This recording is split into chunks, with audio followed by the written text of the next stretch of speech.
Boa noite a quem está aqui assistindo. Bem-vindos a essa mesa de comunicação do segundo Congresso Internacional de Filosofia Intercultural da ALAF. Hoje a gente vai ter 3 falas, a princípio, né? E as falas vão durar cerca de 20 minutos, talvez um pouquinho mais, enfim, a gente vê, dependendo de como for. E depois das falas a gente abre para perguntas, tá bom?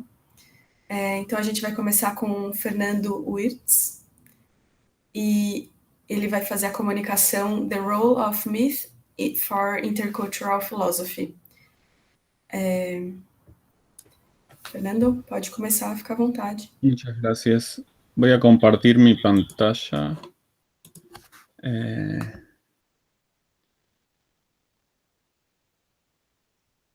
Creo que es...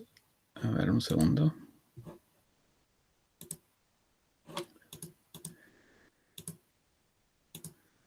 ¿Se ve?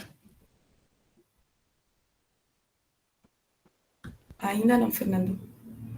¿No se ve? Começou. Agora começou. Pode ir. Ah, bien. Y si muevo se ve. Muy bien. Voy a hablar en inglés porque preparé la charla en inglés. No sabía bien si era mejor en inglés o en español.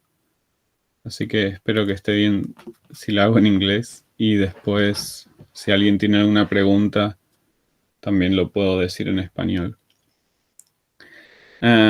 Okay. I mean, this is more like an exploration of a question, and the question is like, what is the role of myth in intercultural philosophy? Because I found out that there are many authors, I mean, non-European authors or authors belonging to non-European philosophical traditions that use myth somehow in order to formulate somehow or of some kind of philosophy. I mean, some kind of new philosophical narration.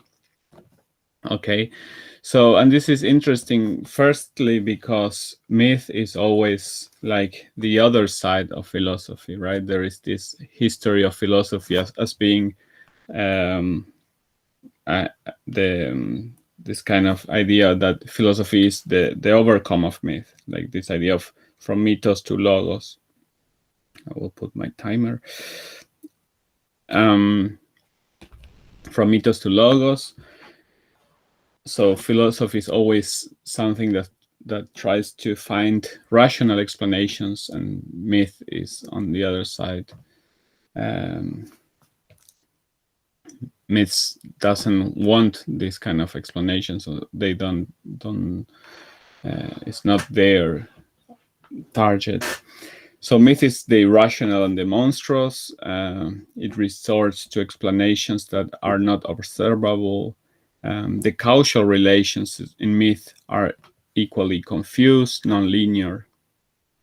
And despite of this, philosophy is always returning to myth, like in Plato, Parmenides, and the Neoplatonisms, in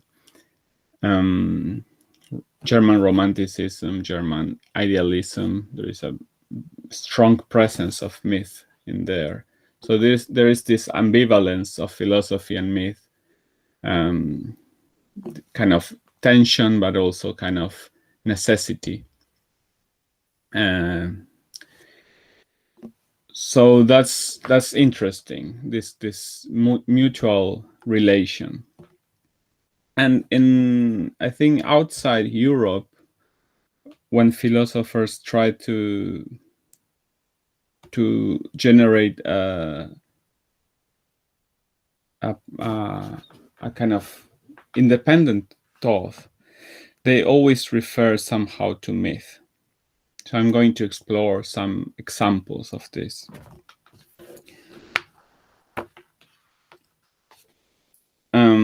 In the case of non-European philosophy, the case the situation was different. Non-European philosophy could not turn to either the history or the tradition of Europe to establish its character, its own character. On the other hand, to a large extent, its own history had in many cases been destroyed by colonialism.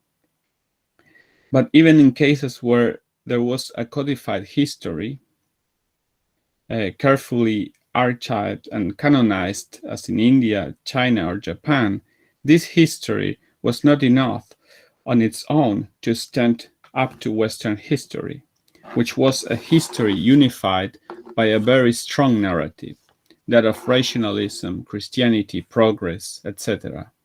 In this sense, it was necessary to return to myth. It is true that there is a mimetic gesture in the reference to myth. If non-European cultures wanted to claim the right to have a history, they should also have a mythical prehistory. If European philosophy is an overcoming of myth, non-European philosophy must also have its own myth to overcome. That is to say, whether to rehabilitate mythical knowledge or to deny it, non-hegemonic philosophies resorted to myth. And now I want to give some examples of this.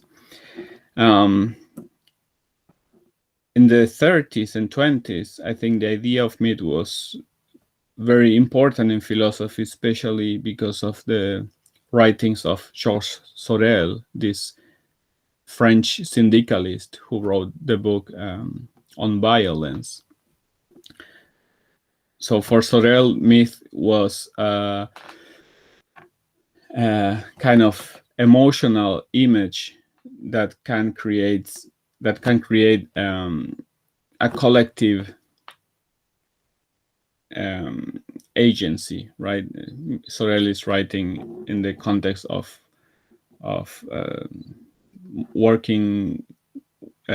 workers' movement. So for him, the myth is the myth of the general strike, right? So Sorel wrote the book in this time, and this can be seen in the Peruvian writer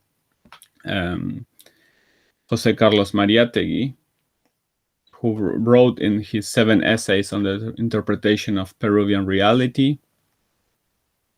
I quote, "And as Sorel announced, the historical experience of the last few decades has proven that the present revolutionary or social myths can occupy the deep consciousness of men with the same fullness as the ancient religious myths." So it's interesting because Mariátegui is trying to vindicate a whole, or at least a kind of independent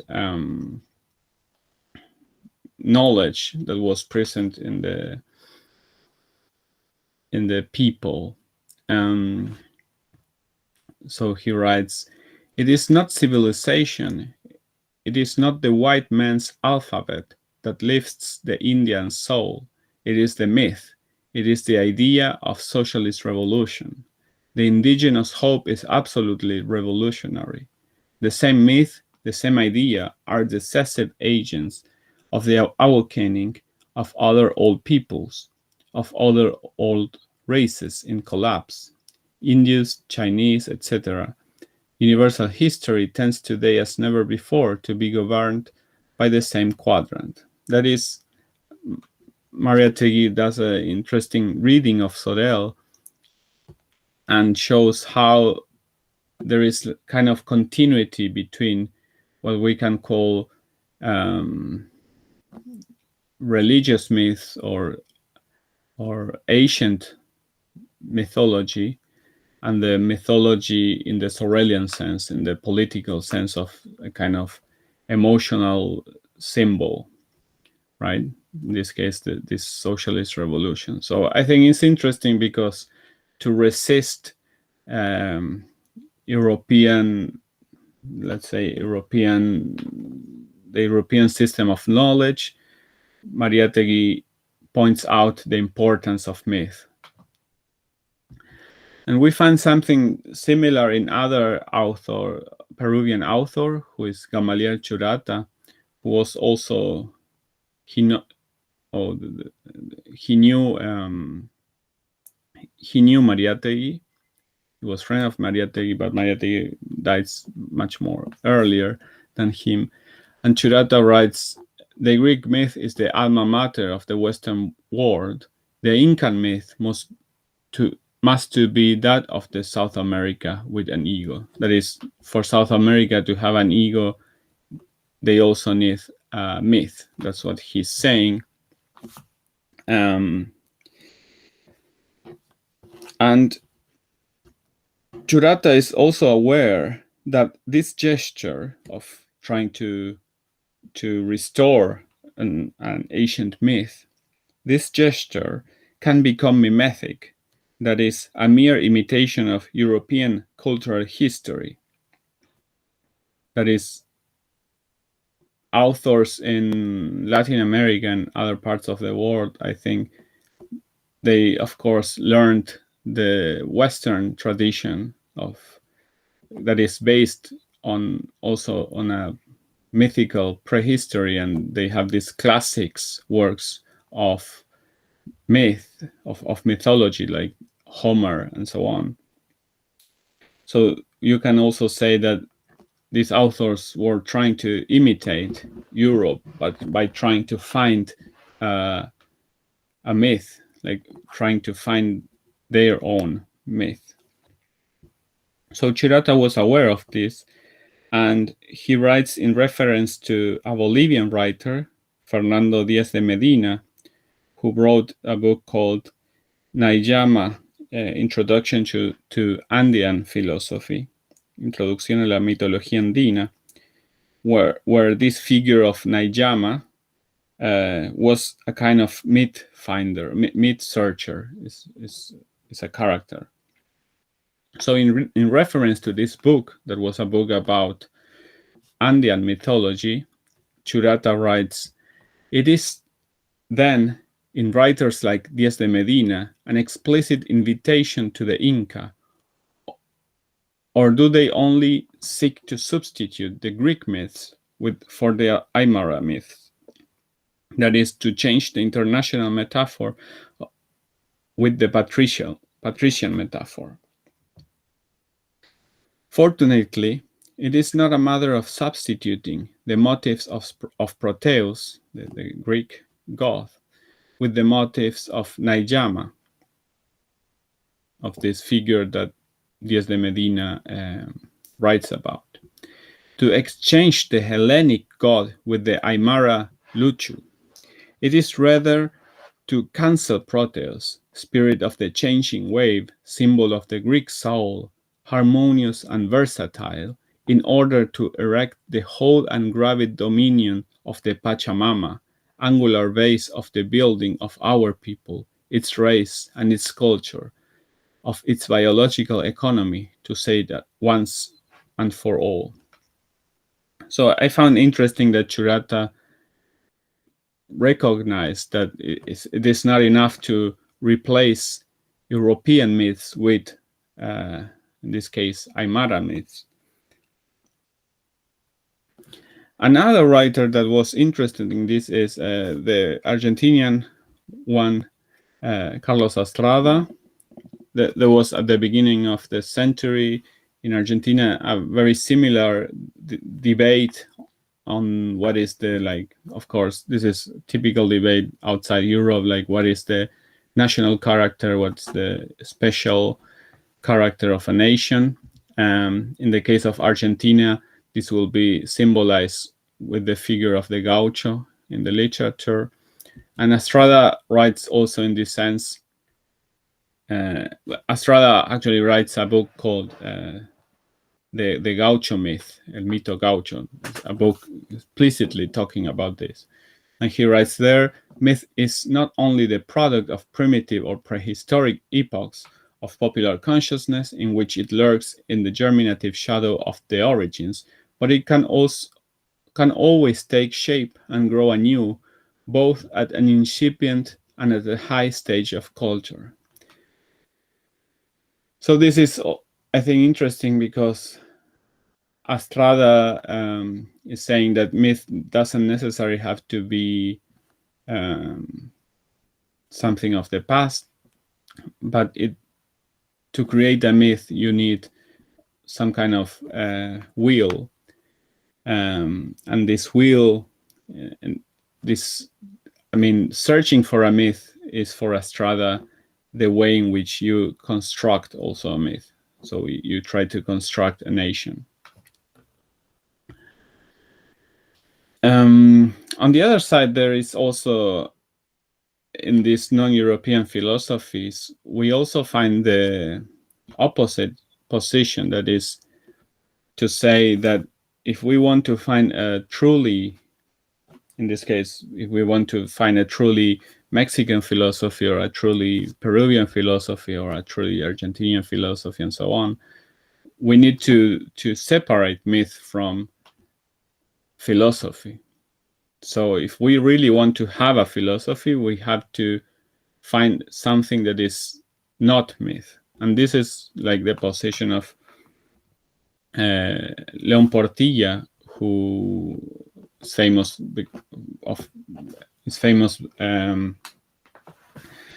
because of his writings on Aztec philosophy and Mayan philosophy. And he says, for example, if the Nahuatl wise men had done nothing more than create and preserve a rich mythology, their thought could not be discussed as philosophy. So he establishes a clear demarcation between myth and philosophy. I think this is also relatable with this discussion happening in Africa between different authors, like Odeira Oruka, the discussion regarding ethnophilosophy and sage philosophy. And Oruka says something similar. There is the idea that the postulate or the premise of ethnophilosophy is that there is a unique philosophy happening in myth, a specialized and wholly customs dictated philosophy. So for ethnophilosophy, myth could be said to be kind of philosophical knowledge. And this is, for Oruka, says, this itself is a myth, the myth of the myth somehow. And then he quotes Hotonji, who also criticized very strongly the principles of ethnophilosophy. I wanted to name them to show how I think this is happening in different parts of the world.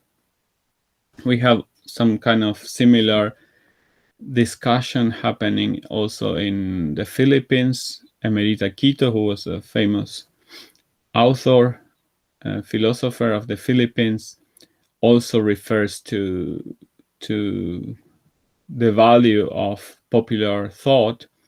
And she says, what ought to be philosophy if not a collective mind of a people interacting with its own universe? What should philosophy be if not the attitude of a people toward life and a supreme being? What is philosophy if not a people's concerted effort to acquire wisdom in order to live well?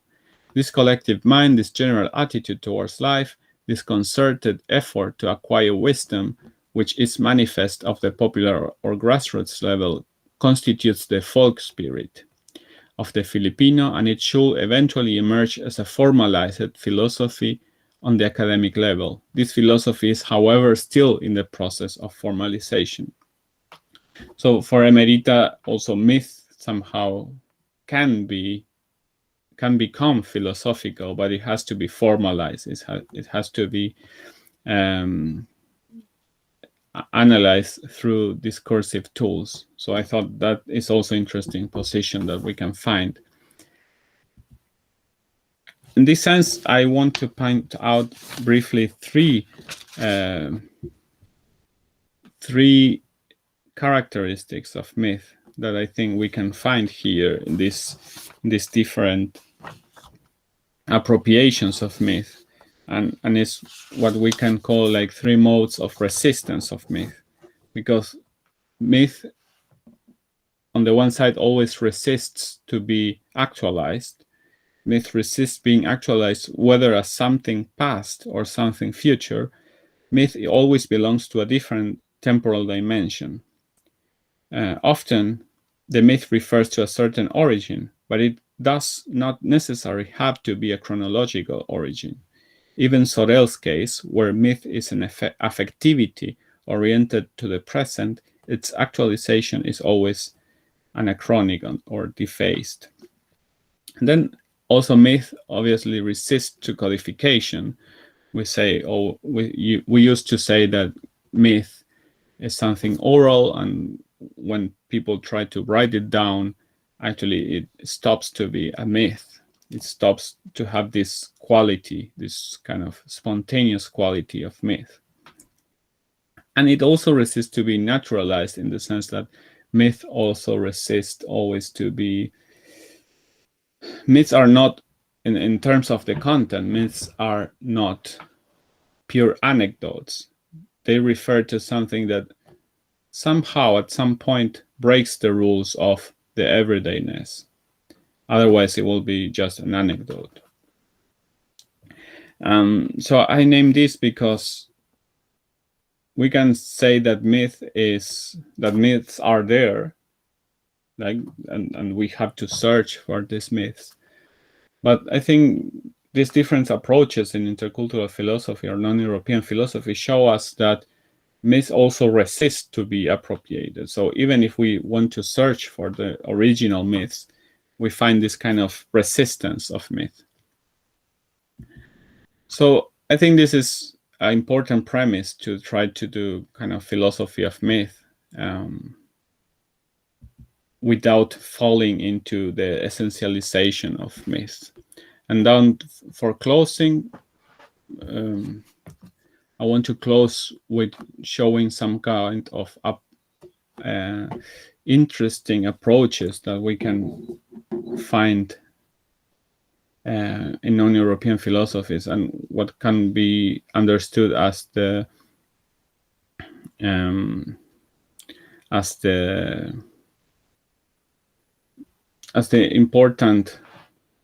new element that can be introduced by intercultural philosophy. And one is the critique against a European or Western-oriented vision of myth. And there is an author, a Chinese author who lives in Germany, who wrote a book about queer mythology, a queer approach to mythology. And he says, it should be clear now how the modern translations of Nahua words and the concepts into European languages have perpetuated the illusion of a universal applicability of local Western cosmology and neglected to the conceptual inequivalence between the two worlds. This symbolic imposition, however, has been hardly successful. The intellectual limitations of Western cosmology with regard to comprehending the complex system of transgender and even transspecies articulations are exemplified in the case of Tlahtecutli. So he refers to these Aztec gods who are neither female nor male.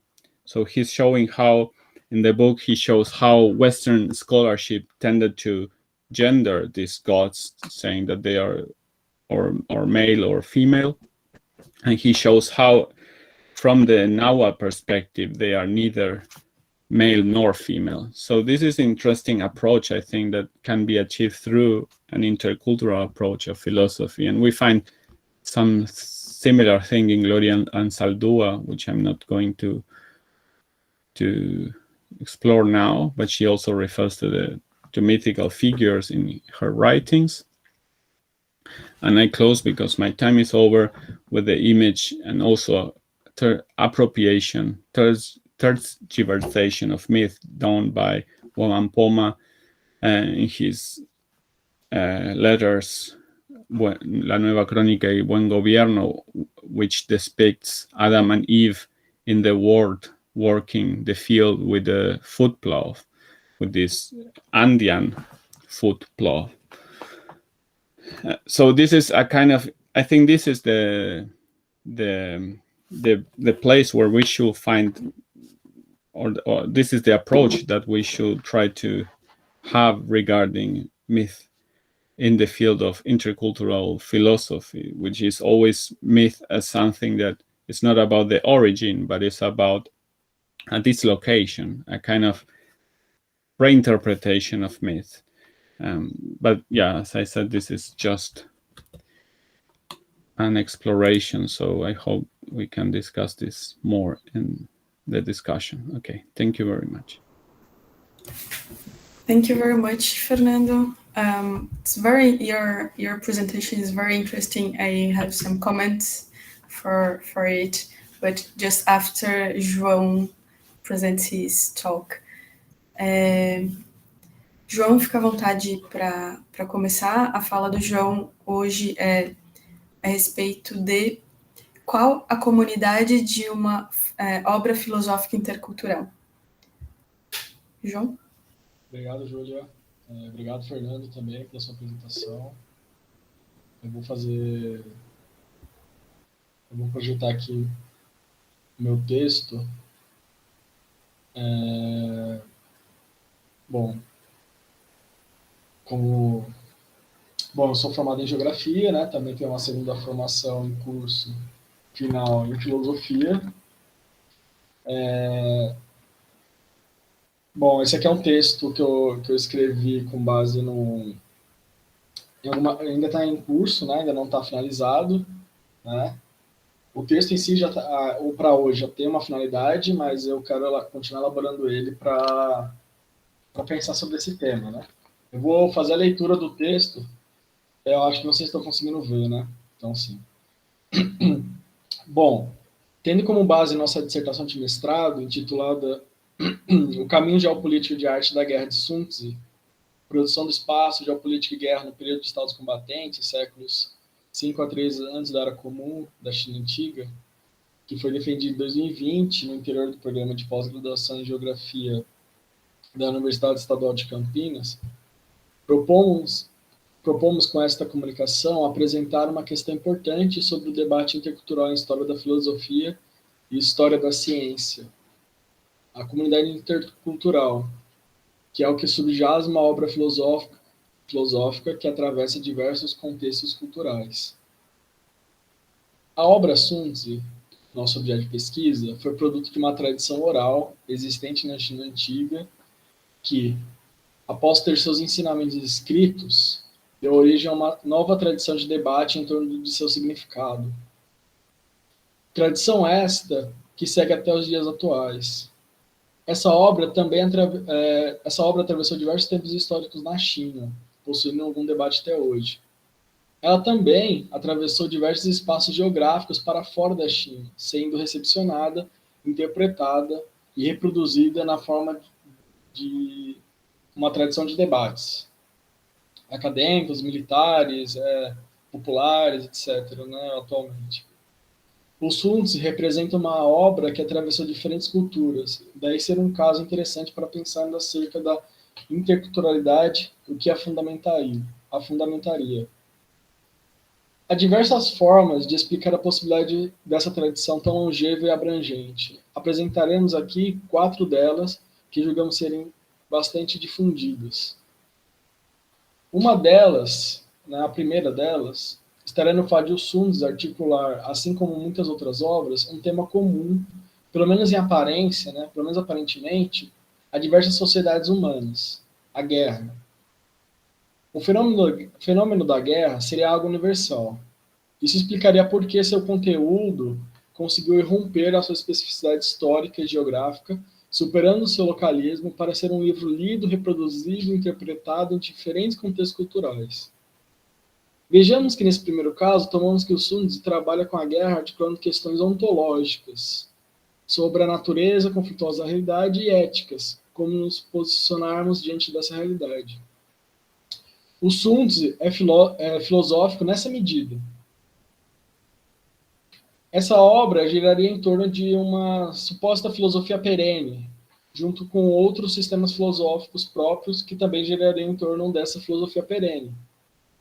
A sua comunidade seria justamente daqueles leitores e escritores que veem na guerra algo importante a se debater. Desculpa. A sua comunidade seria justamente daqueles leitores e escritores que veem na guerra algo importante a ser debatido.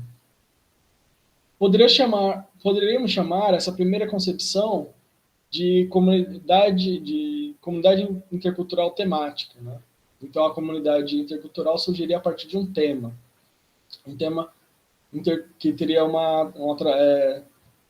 não estaria restrito a uma certa cultura, estaria presente em outras culturas, né? No caso aqui, a guerra.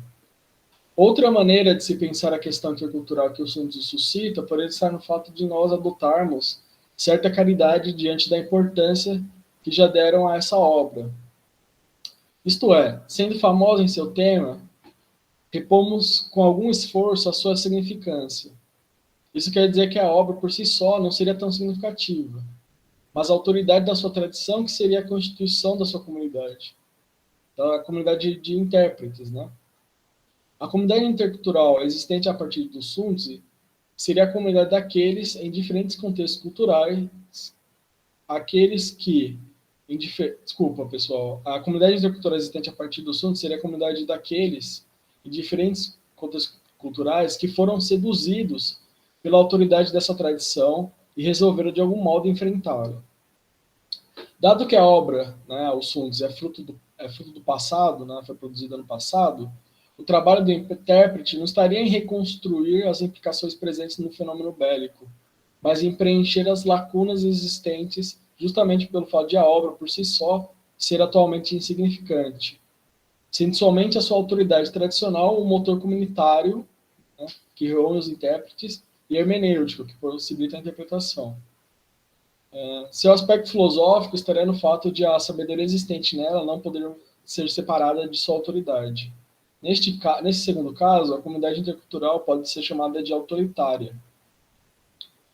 Até aqui, a gente concebeu que o Sun Tzu possuiria um fenômeno central importante, a guerra, sendo sua reflexão girar em torno de uma filosofia perene, o que pressupõe partir de uma concepção de filosofia a partir de questões universais presentes nas mais diversas sociedades, nos mais diversos contextos históricos, geográficos e culturais. E concebemos também que a autoridade da obra, não a sua universalidade filosófica, seria um motor tanto comunitário quanto para estimular alguém a interpretá-la. Por exemplo, a República Popular da China, ao se tornar um país importante no jogo das relações internacionais, impõe aos mais diversos contextos a autoridade de sua tradição. Por isso, o Sun Tzu seria importante e seria interpretado.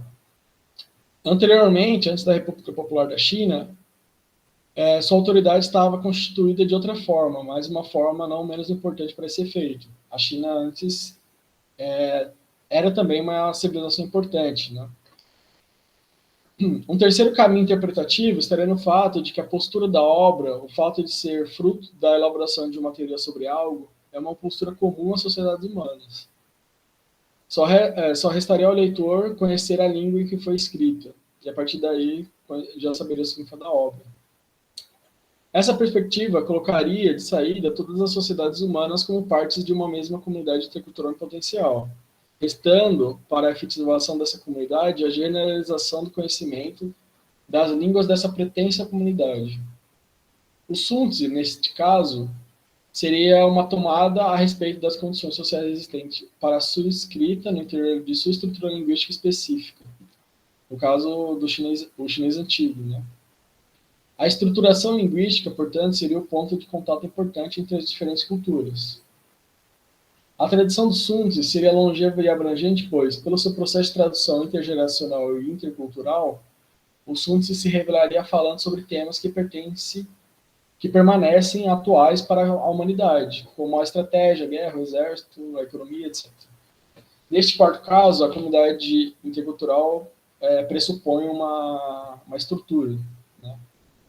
Uma quarta possibilidade estaria no fato de a experiência histórica comunicada pelo Sun Tzu, permitir uma comunicação posterior por parte do leitor. O leitor seria um intérprete que comunicaria a partir dessa obra, né? O Sun Tzu possui tradição longeva e abrangente por estar aberto a uma espécie de concerto e aqui é conserto de fix, to fix, é de consertar, algo que está incompleto, né? Não está funcionando completamente. A guerra, tomada genericamente, não seria mais seu tema central, mas uma certa guerra com uma condição própria de existência, o que ela tenta comunicar profusamente. Na medida em que o leitor se dispõe a completar essa obra em sua leitura, o que essa obra comunica pode ser escutado, pode ser lido. A comunidade intercultural surgida daí será uma comunidade daqueles que se abrem à possível pequenez do Sunzi para integrá-lo a uma comunidade maior, para misturá-lo com elementos estrangeiros a ela, completando-a. O Sunzi, neste caso, seria uma obra filosófica na medida em que essa completude tem sido feita. Aqui, a comunidade intercultural possui marcas éticas. Nós gostaríamos, com esta comunicação, apresentar um quinto caminho, que procura aprofundar o entendimento da questão da interculturalidade como algo que atravessa as sociedades humanas. Esse caminho que a gente propõe aqui não exclui os anteriores, das comunidades interculturais de cunho temático, autoritário, setorial e ético, mas procura qualificá-las em uma nova configuração. O Sunzi tem como tema importante central a guerra. Evidentemente, podemos descrevê-la como tratando disso. A guerra é algo que, de fato, atravessa as diferentes configurações históricas de diversas sociedades humanas e está presente também nessa obra. Porém, a guerra é um tema recorrente na história da humanidade, pois o que a sustenta ainda não foi resolvido pela sociedade contemporânea, capitalista. O conflito entre diferentes sociedades e o conflito no interior de uma mesma sociedade. E especificamente a guerra, né, nesse caso da guerra, né, esses conflitos colocam tanto a questão da sua sobrevivência como a questão da sua destruição. Quando se fala em guerra, se fala disso antes de tudo, 2 pontos. Da aporia posta pela necessidade de sobrevivência que arrasta consigo a possibilidade da própria destruição, isto é, que a afirmação da vida pode carregar consigo a própria morte. Daí que o tema da guerra possui certa universalidade e esse tema presente no Sunzi pode ser tomado como tema que explicaria a longevidade e abrangência de sua tradição. Então, o tema da guerra seria importante segundamente, né? Primeiramente pelas condições que fundamentam a guerra, né? Que permanecem presentes. De fato, o Sunzi carrega consigo uma autoridade. Isso não pode ser simplesmente negado. Essa obra é fruto de uma tradição oral que encontra sua formulação sintética no texto escrito. Posteriormente, a sua circulação material, ou seja, reprodução material do seu texto, né, e a constituição de sua tradição interpretativa, com sua materialidade sociológica e principalmente com a materialidade textual que chegou até nós. Esse processo de difusão material ideal a partir dessa obra, pela facção dominante da sociedade por onde já passou, dado que esse texto está ligado aos militares, né, principalmente na China, fez com que ela acumulasse discussões e reforçasse a sua importância. Daí a sua autoridade. O saber contido nela foi e continua sendo significativo e essa longa e ampla tradição prova isso em alguma medida. O problema de se fiar somente na autoridade dessa obra para interpretá-la, né, com motivação para interpretá-la, é não compreender por qual razão ela passou por esse processo de concentração de trabalho, né, por meio da interpretação, da conservação, da reprodução material do texto, né, que chegou até nós. De fato, podemos pressupor uma constituição, né, no nosso terceiro caminho, genérica da humanidade, em que, pese todos os seus problemas sociais evidentes, essa concepção não é essa constituição genérica da humanidade não é uma constituição biológica, mas o fato de cada um, na medida em que foi socializado, poder produzir cultura, isto é, poder produzir as condições de desenvolvimento de si mesmo e de outros, em algum sentido, por meio de objetos. Né?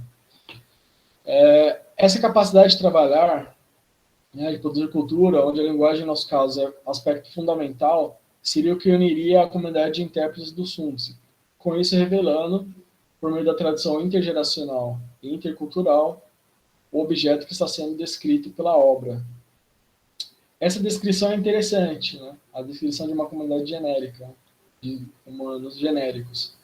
Mas ela não ajuda a compreender o que promoveu o encontro desses que se dispuseram a interpretar e reproduzir esse texto. A gente sabe que uma condição importante pode ser essa, mas não a razão necessária pela qual a interpretação ocorreu. Né? Nos cabe questionar por qual razão esse objeto que está sendo revelado pela obra possui alguma, e pela tradição, né, possui alguma importância para aqueles que trabalham na sua revelação. O que o Sun Tzu comunica, evidentemente, se encontra refém das suas condições de surgimento. Se ele comunica sobre a guerra, comunica pouco para nós, mas de fato comunica algo. Se conseguiu chegar até nós, chegou com uma voz, mesmo que fraca, e o trabalho do intérprete seria ampliar essa voz e colocá-la em uma comunidade de vozes, uma comunidade intercultural. Esse aqui é o quarto caminho, né? A dificuldade estaria em como fazer isso e de modo a não silenciar essa voz falando por cima dela constantemente. A afirmação de sua dignidade seria a afirmação também de uma inclusão no panteão das grandes obras, sua inserção na comunidade filosófica. Claro, uma perspectiva dessa acaba ignorando o fato de que, antes da palavra, a força domina as relações em sociedade, fazendo com que a ética, né, essa perspectiva ética da comunidade intercultural, seja uma opção apenas, e não um ordenamento condicionado pela natureza da história. Quem leu Sun Tzu, leu por seus interesses e quis interpretar o que foi possível para ser interpretado, mesmo que isso tenha sido baseado em critérios rigorosos, como o que a gente tentou fazer em nossa pesquisa do mestrado. Acreditamos que o nosso quinto caminho, que intentamos aqui, possibilita lidar conjuntamente com os avanços e a dificuldade desses caminhos anteriores. O que o Sun Tzu visa fazer não é comunicar um objeto, seja a guerra ou um conjunto temático. Essa obra procura elaborar um problema, um obstáculo produzido pela mesma história que condicionou a sua existência. A feitura dessa obra teria como intenção resistir à naturalidade de sua história e vencer o beco sem saída que foi posto por essa mesma história, tentando compreender as razões pelas quais a sua sociedade foi posta nessa aporia, nesse beco sem saída. Dado que um problema, enquanto problema, não pode ser descrito completamente, por sua própria natureza paradoxal, pois sua descrição completa, né, a descrição completa do problema, foi deixar de existir enquanto problema, o que faria essa obra perder seu sentido original, né, que é a revelação desse obstáculo, esse problema acaba sendo transmitido para as próximas gerações de intérpretes. Né? O Sun Tzu, ele não pode ser completamente determinado de uma vez só, né, definitivamente, né. Especificamente, o que é transmitido não é o problema enquanto uma coisa, mas enquanto contradição histórica, dado que a história produz tanta consciência que percebe a proximidade do problema, como o problema que impede a consciência de enxergar além de si mesma. Por outro lado, a elaboração teórica serve somente à consciência, necessitando que a prática termine de fazer tateamento da questão que a consciência somente conseguir perceber a possibilidade de existência, para eventualmente superar as condições de surgimento desse problema. Né? Então, fundamental, a prática é fundamental para a teoria. Né? Então, interpretar o mundo e transformá-lo são coisas importantes, né, para a filosofia. O Sun Tzu somente é interessante para nós na medida em que seu problema original ainda se encontra sem resolução. Mas aqui não podemos mais encontrar o mesmo problema do Sun Tzu, né, que da sua origem, pois suas condições materiais de surgimento já não são mais as mesmas para nós. Isso coloca duas coisas. Primeiro, reforçando o que foi dito anteriormente, o problema não é uma coisa, mas uma certa relação histórica com um tipo de obstáculo para o desenvolvimento de, pelo menos, parte da sociedade. No caso do Sun Tzu, a sociedade letrada, né? A parte da sociedade que é letrada. Certas relações históricas foram conservadas sem resolução no curso da história, tomando, evidentemente, formas mais nítidas somente depois de muito tempo. Por isso que a contemporização permite aprofundar o sentido de uma obra para além de suas limitações de nascimento. No caso, a tradição do Sun Tzu permitiu compreender mais ainda o problema, mais profundamente o problema da guerra, né, que essa obra, em seu nascimento, conseguiu, fez somente uma primeira tentativa. Né. Um exemplo disso é a relação de conflito entre classes sociais, que somente foi compreendido de modo nítido na sociedade capitalista. e o conflito de classes sociais, que está presente em alguma medida no Sunzi.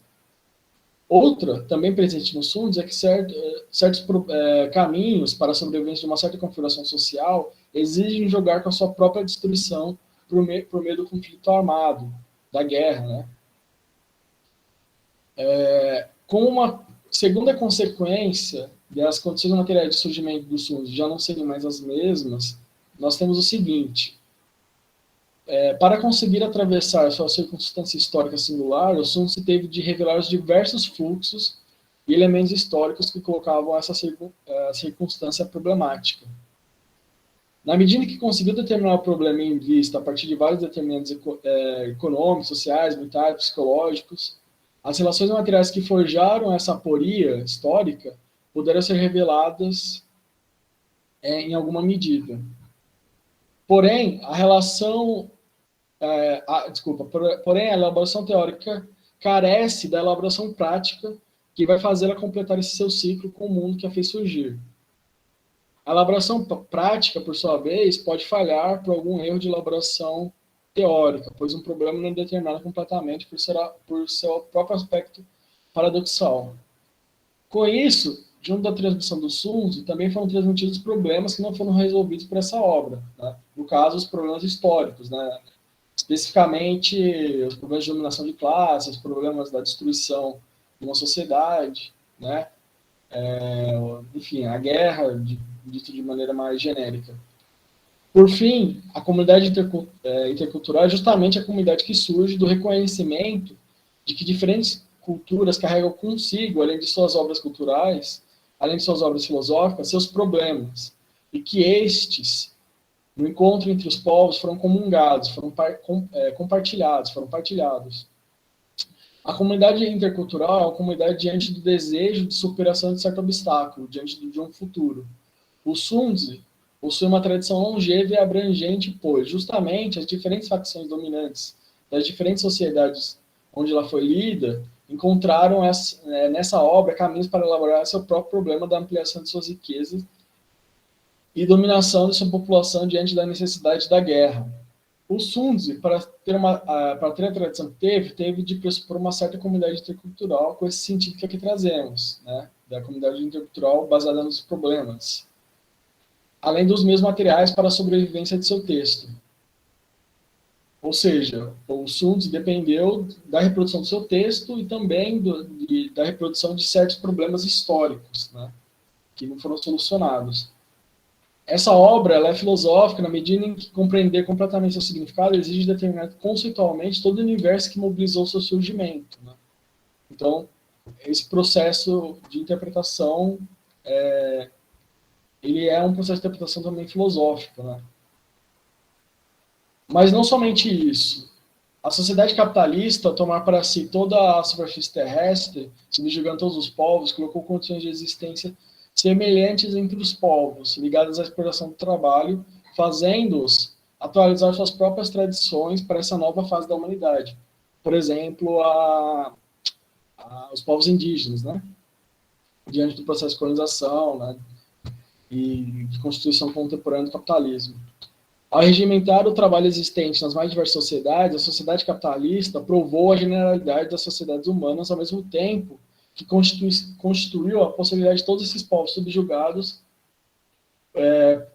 poderem pensar, né, que eles pudessem pensar a sua própria sobrevivência considerando todos os outros povos. Em alguma medida, a comunidade intercultural atual encarna esse sentido político de superação desse problema posto pela sociedade, que, no caso capitalista, que coloca a diferença entre culturas como obstáculo para o seu próprio convívio, né? A sociedade capitalista transforma a diferença em conflito, né? Por sua vez, o Sunzi deixaria de ter algum significado para nós somente uma sociedade superior à nossa, que é pacífica, né? Bom, eu finalizo aqui. Esse aqui é um certo esboço, né? Eu gostaria da interpelação dos colegas, né? Diante dele. Obrigado. Muito obrigada, João. Bem bacana. Também queria te falar algumas coisas, mas primeiro, assim, vou deixar quem tiver alguma questão sobre a apresentação ou do João ou do Fernando, vocês quiserem levantar essa mãozinha virtual, e aí a gente vai organizando a partir, né, da ordem. Enquanto ninguém aparece, eu vou perguntar primeiro para o Fernando. Fernando, in your presentation, you talked about, just let me remember, you talked about this study about queer ancient ways, as you said, and as you wrote here on the references. And I don't know if you saw, but BBC has wrote a small piece of news about these Brazilian native from the state of Maranhão called Tibira. In general, in common sense, he's called Índio Tibira. And in 1614, he died by a cannon shot because his belief was that there were no difference between male and female. The world, according to this native Maranhão person, the world was both male and female, and he acted like this, which is quite similar to what you said in the end of your speak, in the end of your communication. So I wonder if this idea that male and female not being separated is something that occurs in America in general. I don't know if you understood my question. If you didn't, I can try to rephrase it. No, I think I understood. Like if you mean if like in American cultures there is this kind of yes, exactly. If it's something common for a lot of cultures in the American continent. I mean, I think there is this is present in a lot of cultures. I'm not an expert on these topics, but for example, you can find something similar in some. I'm sorry, I don't know the right word, but what you call a shaman in the Mapuche people, they also have this some of this shaman, and again, I'm not an expert, so I only say what I read, that they move between the sexes and between the genders, and they don't identify necessarily with one of the two genders. But I think this can be found in a lot of cultures, maybe not just in America, and it's not just some kind of thing that you can only find in America. But yeah, for example, the book of Xiang Sairong, this Queer Ancient Ways, he also talks about Mesopotamia, so the Mesopotamian mythology, where he finds also this ambiguity in the supreme god that is neither male nor female. So probably the idea of his book is that hegemonic Western scholarship tries to gender these divinities, and this kind of heterosexual, heteronormative view of mythology is was mainly defended by this kind of scholarship. Thank you very much, Fernando. And thank you for I just searched for the new. It's very interesting, the BBC article. I mean, if you great that you found it. If you didn't, I could have sent you, no problem. Frederic, você quer fazer sua pergunta já? Sim. to Fernando. Fernando, thank you so much for your talk. Very, very interesting, instigating.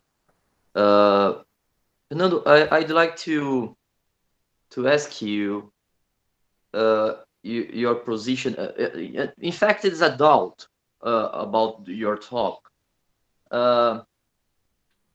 When you talk about religion and mythology, usually scholars and academic literature, many people put the field of this study, of this topic, this issue, inside of anthropology of religion, philosophy of religion.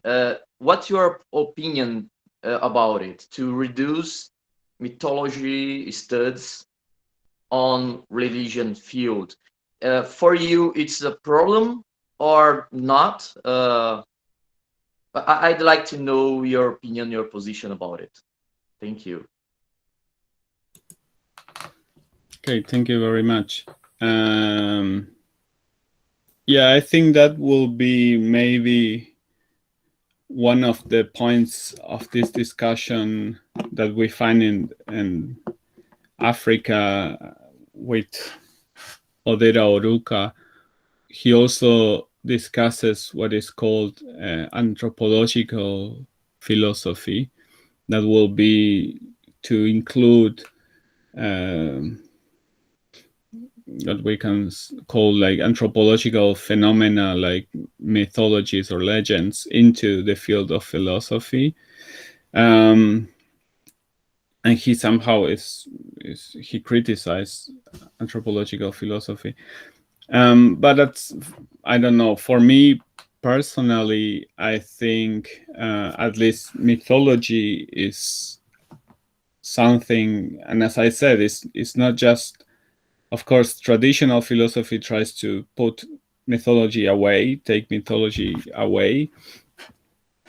But in the history of philosophy, in the history of European philosophy itself, mythology always returned into the field of philosophy, like we find in German idealists and so on.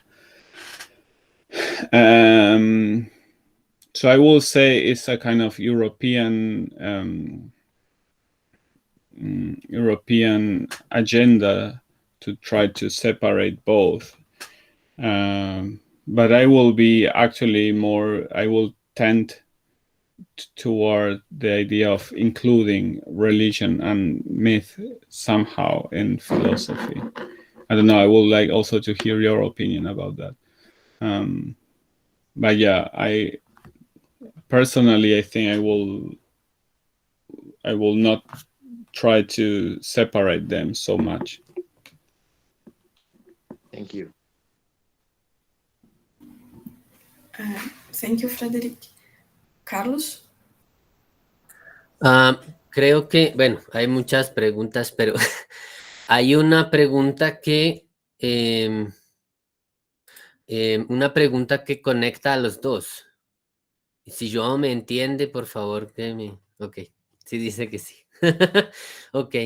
Y creo que tiene que ver precisamente con la cuestión de, tal vez toca en alguna medida la cuestión de la ancestralidad, porque parte de lo que Fernando estaba discutiendo era, bueno, por un lado la hipótesis y por otro lado la idea y por otro lado críticas a la idea de que filosofía también incluye el pensamiento de un pueblo que no necesariamente tiene un autor, que no necesariamente es escrito, ¿no? Que no necesariamente, es más, no necesariamente está sistemáticamente articulada en alguna parte. Y creo que, bueno, es una discusión larga, pero algunos podrían añadir que incluyendo eso en la noción de filosofía, tal vez la haríamos demasiado amplia. Por otra parte, como que ignorar eso también podría significar para la filosofía una enorme ignorancia de sus propias raíces, porque a fin de cuentas ninguna filosofía entendida ya como un pensamiento articulado, digámoslo así, sea, bueno, en todo caso articulado, estructurado, de una persona o una escuela definidas, no se dan sino solamente dentro de un suelo de sentido que es un territorio, un grupo, un colectivo. Y entonces yo todavía no sé qué hacer, si uno debería poner eso en la noción de filosofía o no. Todavía, pero creo que, bueno, es una pregunta que los dos me hacen pensar, entonces es una pregunta para ambos.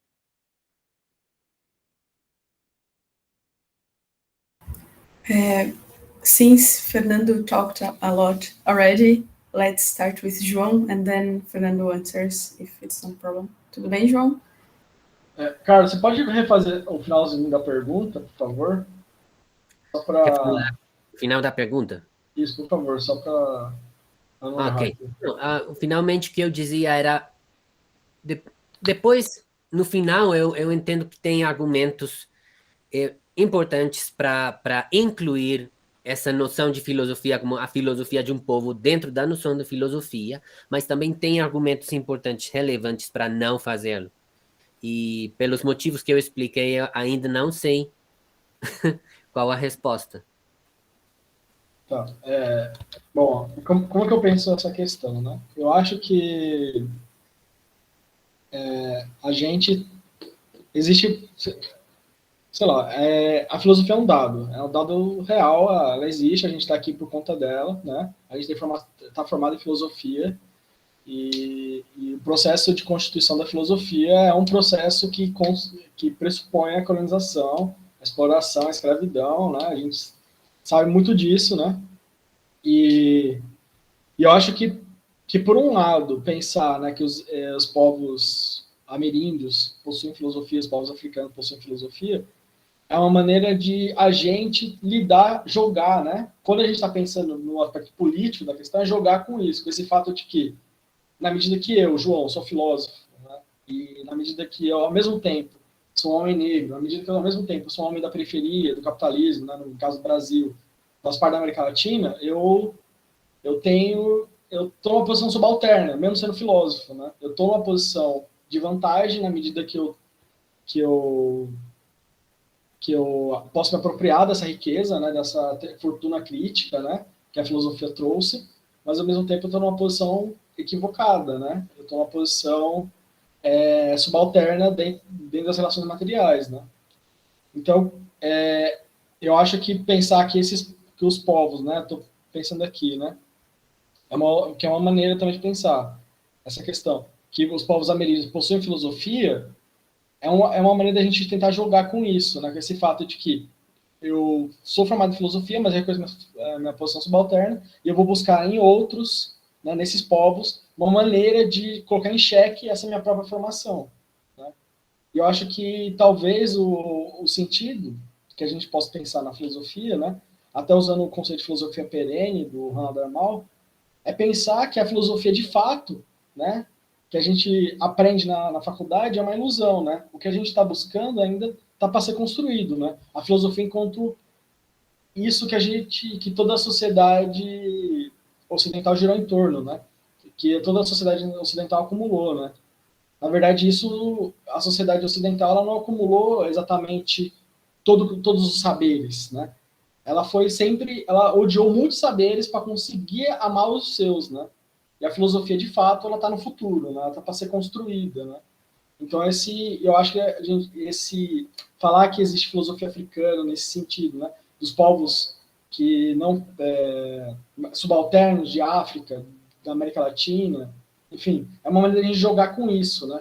Falando, não, a gente vai usar esse conceito de filosofia, mas a gente vai visar um outro conceito de filosofia, né? Esse conceito de filosofia que a gente usa agora, ele é provisório, né?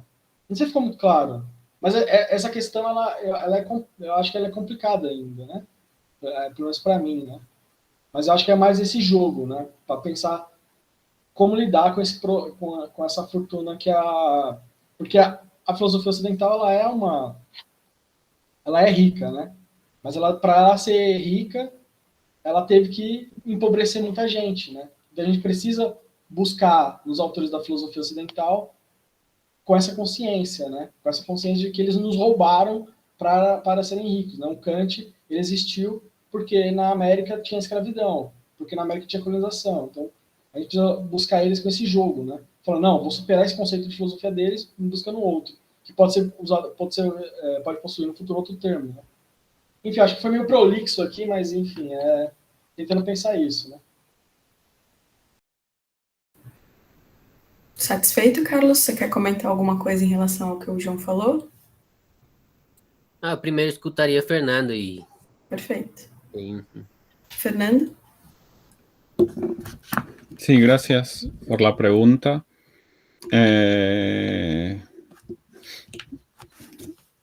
Igual también la respuesta de Joao me gustó mucho.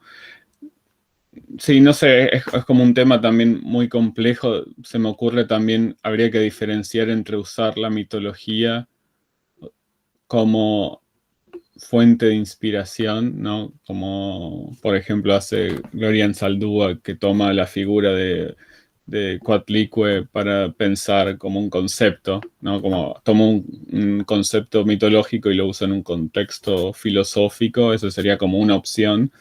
Y otra opción sería cuando quiero hacer, por ejemplo, quiero escribir sobre filosofía azteca o filosofía andina, y voy a las fuentes mitológicas, que además son fuentes que están siempre mediadas por procesos de colonización también, como en el caso, no sé, del manuscrito de Huarochirí, ¿no? Como todas esas cosas también están mediadas por procesos colonizadores. Entonces, una de las cosas que creo que yo quería decir es, con esa idea de resistencia del mito, es que lo que creo que no se puede hacer es usar el mito como si fuera algo que simplemente está ahí y responde realmente a esa ancestralidad o pertenece a una ancestralidad inmaculada.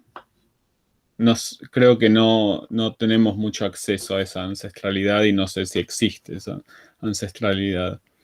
Entonces, en ese sentido, si se incluye el mito en la filosofía, siempre me parece tiene que ser desde esa idea de que el mito es algo a lo que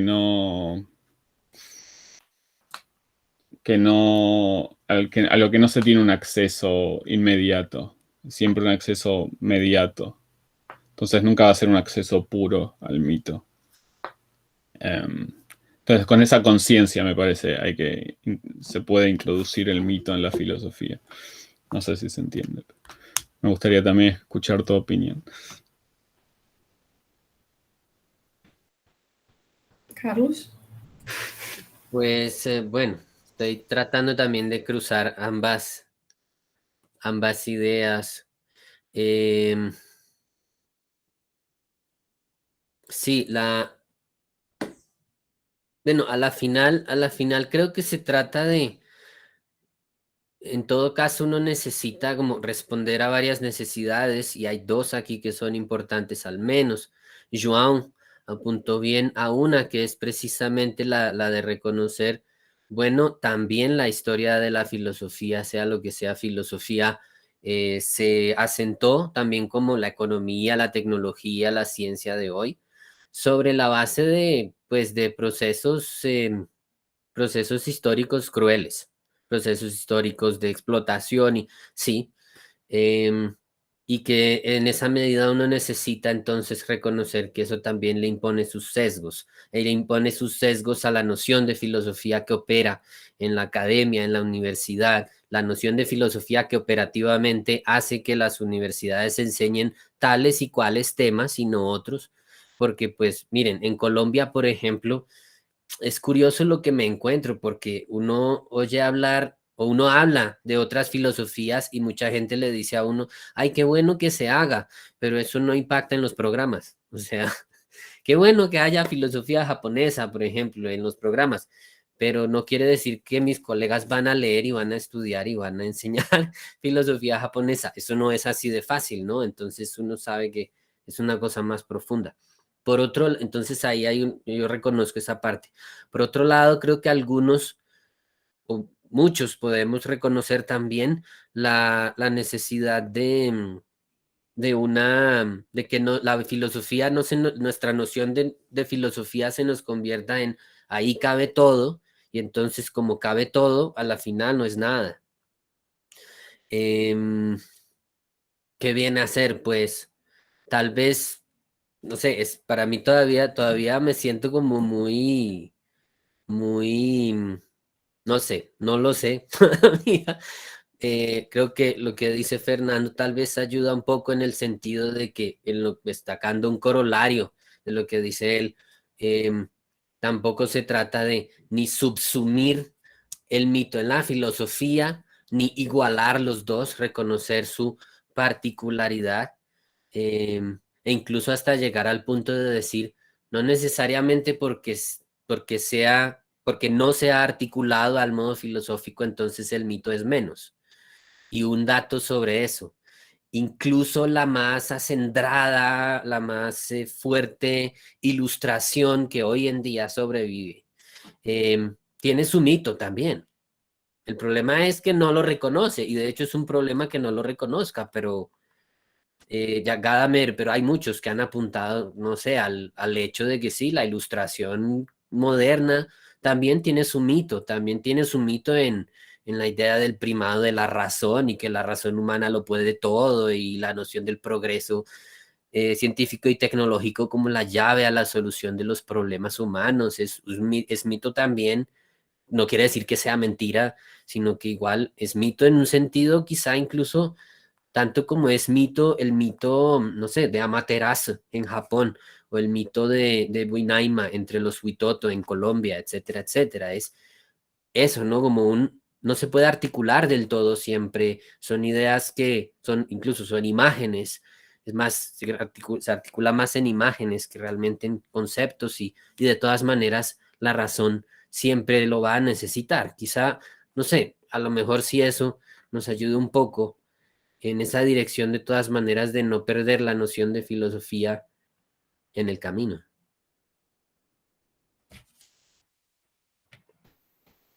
Como a gente está tendo tempo, eu estou deixando a conversa rolar livre mesmo, né? Vamos aproveitar.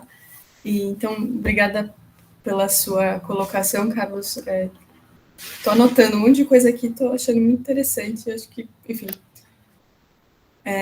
Lucas, você quer falar agora? Sim. Bom, deixa eu ver se eu consigo.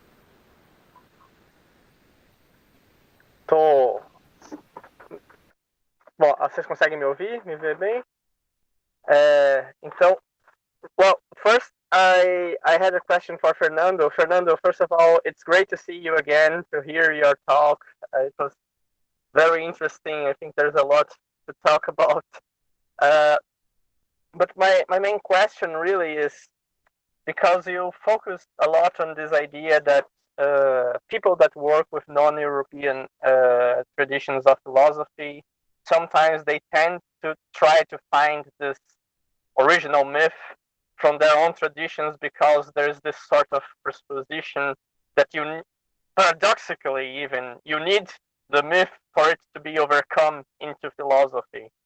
But if I understood correctly, part of your critique of this, of what you try to point out, that the myth somehow resists to actualization, to codification, and so on. And also, I thought it was really interesting that you said that the myth isn't really necessarily about the origin itself. Do you think that could also be used somehow to deconstruct this very idea that in order to have philosophy, you have to follow this progression from myth to philosophy, which is already in a way very Eurocentric, in the way that you are already presupposing this modern conception of how philosophy originates and progresses and is superior, and at the same time is a further development of other forms of thought. And I also had a question for João. João, para você, infelizmente, porque eu estou um pouco na bagunça aqui, eu não consegui ouvir toda a sua apresentação, mas eu achei interessante o que você falou dessa ideia dessa quinta maneira de alguma maneira, se focar nos problemas, né? Tentar ver a obra como isso que nos fornece com problemas que nós ainda estamos lidando e que não são problemas que se limitam à localização e à origem da obra, até onde eu pude compreender. Eu queria saber o quanto para você isso também foi inspirado um pouco na sua leitura do mal mesmo, né? O quanto para você isso é uma maneira talvez de trazer o mal, mas talvez até se colocar um pouco criticamente em relação a ele, porque eu entendo que você está querendo dar isso uma dimensão política, e pelas nossas conversas eu suponho que você não veja tão suficientemente desenvolvida no mal, né? No, not this mal, run mal. Yeah. Mas eram essas minhas questões.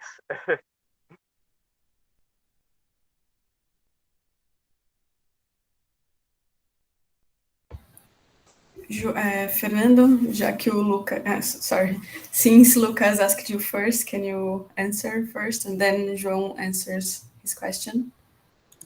Okay, thank you, Lucas. Hello, thank you for the questions. I really like that idea that we should deconstruct the progression from myth to philosophy, from myth to logos.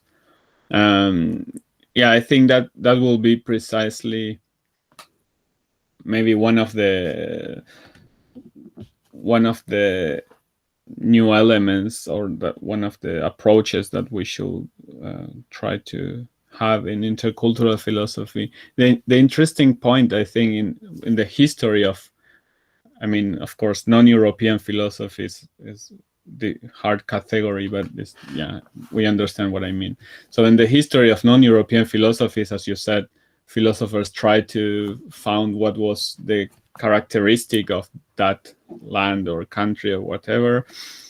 And I think they found out, okay, we don't have philosophy as in Europe, and we also don't have a myth as in Europe. So non-European, or let's say Latin American philosophers didn't have myth and didn't have philosophy, because philosophy, of course, we didn't have like a history of philosophy as in Europe. And we also didn't have a myth like this idea of myth that we have in Europe, that is the Odyssey and the Iliad, that they were oral epic poems, but we have them like written down. So we have these two monumental works, and people can refer to these works are somehow canonized. So we didn't have that. So we have this second-hand narrations written by sometimes indigenous people, but influenced by the colonizers, or written down by the priests in the colonies and so on. So that's something very interesting. I think that it's not just that philosophers in outside Europe didn't have philosophy, but also they didn't have myth. Like they found out they didn't have a myth, and they have to also kind of invent the mythology of but yeah, I really like that idea of deconstructing this process. We can maybe think about some kind of coexistence or co-origination of myth and philosophy. I don't know. Yeah, I would like to keep talking about this. Can I comment briefly on? Yeah, I think this would also help to deal with the question that Carlos brought up, in the sense of to what extent should we recognize myth as philosophy or not. I think as long as we assume that this opposition is misguided, in the sense that we are already presupposing oppositions between, for instance, reason and imagination, or reason and emotion, that were never really there, I think the structuralists really help in that sense of showing that the myth has its own logic, has its own necessary relationship between the terms it connects, and so on and so forth. Then we don't really have to think that there's no place for myths in philosophy. Has philosophy in terms of, has, in the sense that maybe there's a sense in which, even if that is not explicit there, you can find concepts, you can find relationships, much in the sense that we talk in terms, for instance, in philosophy of science. Sure, the scientist might not be doing philosophy when he is doing science, but it's still, I find it very likely that he has some sort of philosophy, in the sense that he has some sort of conceptual framework by means of which he does science. So maybe in that sense, you can also recognize that there's a philosophy of myth, even if it's not reduced to that. And even if you think about it, even philosophical texts that aren't pure 100% philosophy. I mean, sometimes you're going to have this letter to the king announcing that this is a gift for him and whatever. So, this is not a problem. I think it would be rather about what is the word in English for that? But the sort of the perspective you take from an object. It's not whether this object is philosophy or not, but what aspect of it is philosophical. So what aspect of myth is philosophical? What aspect of a written text is philosophical, and so on. But yeah, just a comment further on this question. Só um comentário mesmo, Lucas, ou quer que o Fernando converse, responda e comente o seu comentário? Well, I would love him to, but to be honest, I kind of have to leave soon because I'm sorting some things out here. Ok. So, yeah. Então, João, você pode responder a pergunta do Lucas? Então, Lucas, eu estava até abrindo aqui o texto do Randall Mal para lembrar, né, porque eu li várias vezes, mas eu não reli mais durante alguns anos, né? O texto dele. O Randall Mal, ele coloca que a filosofia intercultural acho que é interessante pensar que é uma certa posição ética, né, sobre as tradições culturais, né, sobre as obras culturais, enfim. A gente dá para pensar um pouco nisso, né, uma certa atitude, né, sobre as diversas tradições, né, suas obras, enfim, pensando principalmente no contexto não europeu, né, como pensar a tradição brasileira sem ser de maneira não eurocêntrica, como pensar as obras dos povos originários daqui do Brasil também, sem ser eurocêntrico, né? Pensando que elas também podem ser lidas filosoficamente, né? Então, acho que isso é interessante, não tem uma certa atitude, né? A filosofia intercultural tem uma certa atitude, que ela pressupõe que esses objetos, né, diante do qual a filosofia intercultural lida, né, diante do qual ela lida, ela faz seu trabalho, né, eles possuem uma certa universalidade mínima, ele chama de universalidade mínima, né, que ele fala que todas esses trabalhos, essas obras, essas tradições, elas girariam em torno de uma certa filosofia perene, né, se eu bem me lembro. Mas que também essas obras elas possuem uma certa semelhança de família, né? Enfim, e que elas podem sair do seu contexto, né? Então, uma das características fundamentais da obra filosófica é que ela é produzida num contexto, mas ela sai do seu contexto, né? Então, é diante disso que eu comecei a pensar, né? Como pensar essa perspectiva intercultural do mal a partir de um viés materialista dialético, né? E aí eu acho que essa formulação que eu fiz atualmente, né, ela procura conceber essa semelhança de família entre as obras filosóficas, né, entre essa característica de que as obras filosóficas elas possuem isso, né, e que elas possuem também uma certa universalidade mínima, né, de que elas podem ser recontextualizadas como algo que tem dentro delas justamente esse material histórico, né, que ressuscita, né? Ô, Lucas, seu microfone tá ligado. Desculpa. Ressuscita a sua elaboração filosófica, né? Então, por exemplo, em vez de pensar que existe uma filosofia perene, né, em torno do qual todas as obras filosóficas elas estão girando em torno, né, uma filosofia perene que já pré-existe, as obras filosóficas elas estão girando em torno da construção no futuro de um conceito perene de filosofia, né? Então, em vez de pensar que ele já existe, ele está no futuro, né? E o que né, do mesmo modo que o Mal fala que para uma obra filosófica estar em relação à filosofia perene, ela precisa ser criada, produzida com essa finalidade, as obras filosóficas, numa perspectiva intercultural e materialista, né, elas precisam lidar com certos problemas históricos, né, certas questões históricas que impedem, né, que estão impedindo a constituição dessa filosofia perene no futuro, entendeu?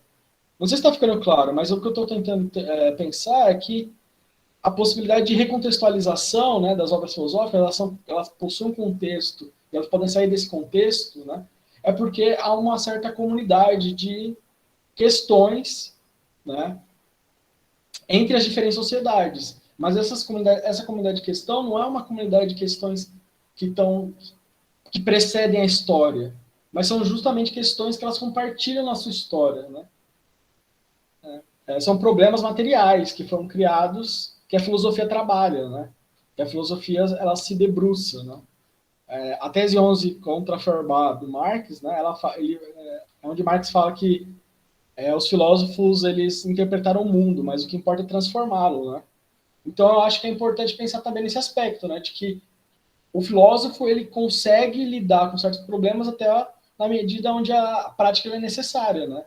Então a prática ela é fundamental para pensar para a filosofia nesse sentido, né? A prática ela concebe os mundos e vai dissolvendo os problemas, né? Que a consciência filosófica vai projetando luz, né? Enfim, é isso. E aí eu tentei trabalhar com a perspectiva da Mariana Chauí, né? De que a obra filosófica ela lida com problemas. Só que eu acho que a Mariana Chauí ela é limitada no aspecto de pensar como esses problemas são forjados, né? E aí eu acho que a comunidade intercultural está não num conceito de filosofia, mas na história, que faz encontrar os problemas, entendeu? Faz forjar os problemas em comum, né? Enfim, é isso. Eu tentei resumir, assim, ficou acho que meio prolixo, mas é isso. Legal, muito bom. Obrigado, João. Gente, eu tenho que sair porque eu tenho que resolver os BOs aqui. I'm really sorry I have to go, guys, but thank you so much. It was great to hear you guys. I'll see you during the Congress and hopefully soon in other contexts too. See you guys. Valeu pela presença, pela pergunta, pela contribuição, Lucas. Sim, já foi. Bom, agora vamos para o Frederic e depois para o Juan, tá bom? Frederic?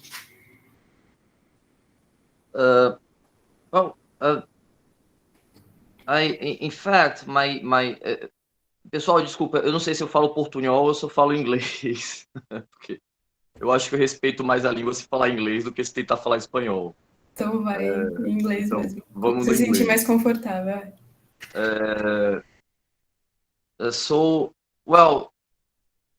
We can go to the next question because, in fact, my point is not a question. In fact, it's because Fernando demanded me my opinion about this topic, religion, mythology, how I deal with these differences, and but I think I prefer to give this time to other questions, and for Fernando and João,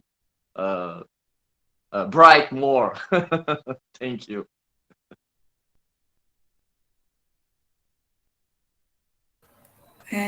Juan?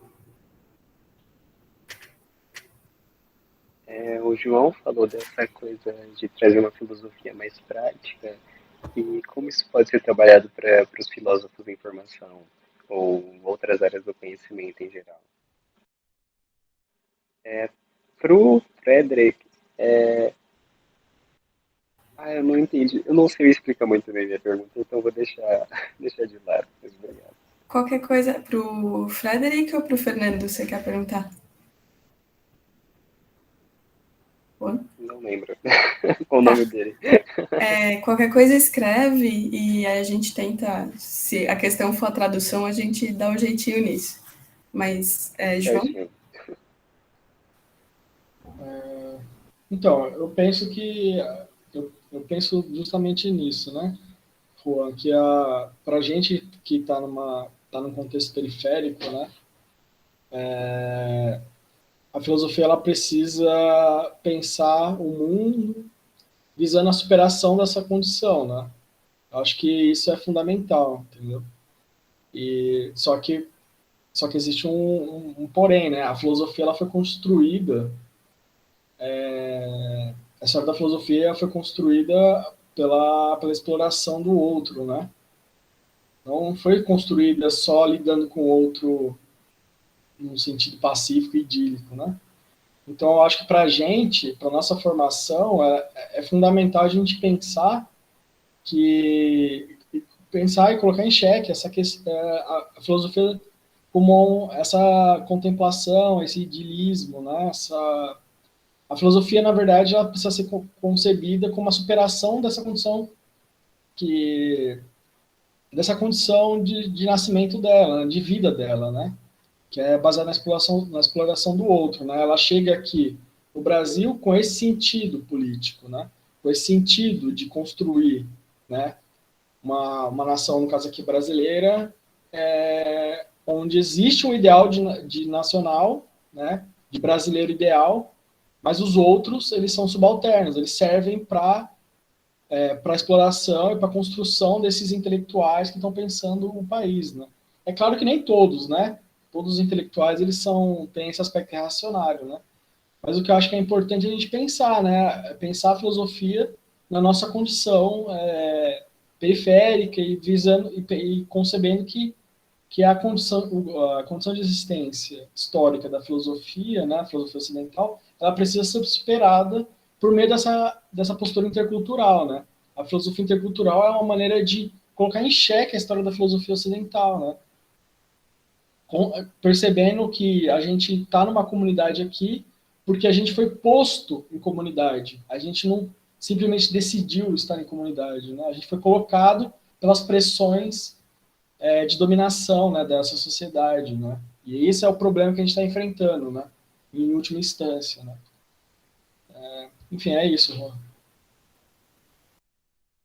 E só uma coisa, João, também, se me permite complementar, assim, quando a gente fala de ancestralidade, a gente não está falando de essencialismo, é como você colocou, a nossa luta é o lugar que fomos postos, né, historicamente. Assim. E a gente busca essa ancestralidade nessa historicidade que tem um entrelaçamento político. Né? Não é por questão essencialista, cultural, uma preservação de uma cultura de identidade que está perdida lá fora, que lá longe, no passado, que a gente está resgatando, né? Também isso, mas eu digo assim, não no sentido estático, né? De algo, uma essência da cultura, enfim, nada disso.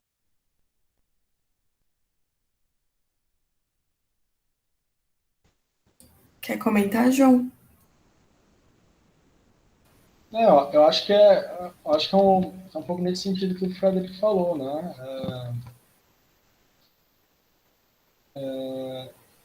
E eu acho que uma coisa que é importante também é resgatar, né? Quando a gente fala de ancestralidade, a gente também fala, eu acho, né, que a gente fala de resgate, né? De tirar, porque certas formas de pensar ancestrais, né? Elas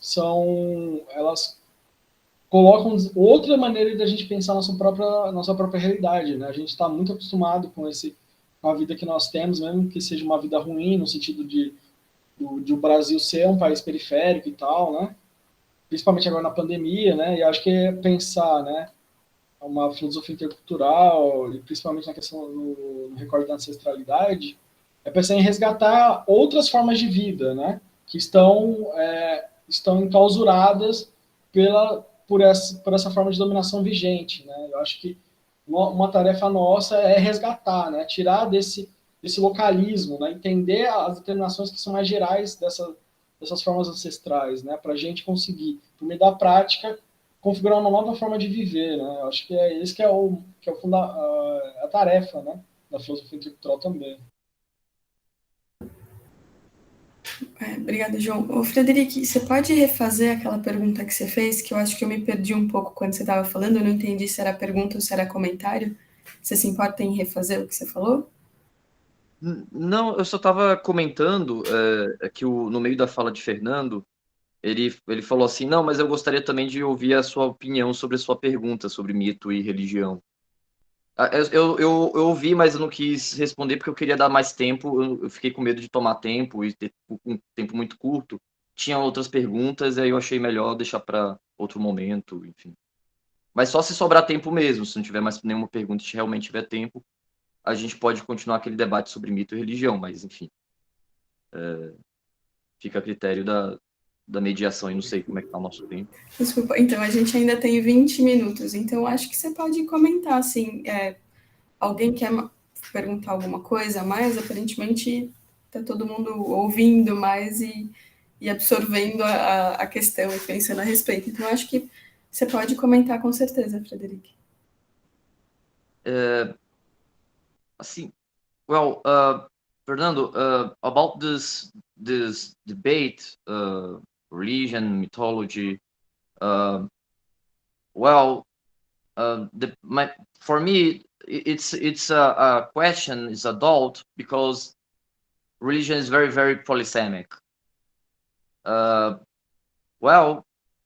Probably mythology is the same. I don't know. I'm not. It's not my. I'm not specialized in the stop, but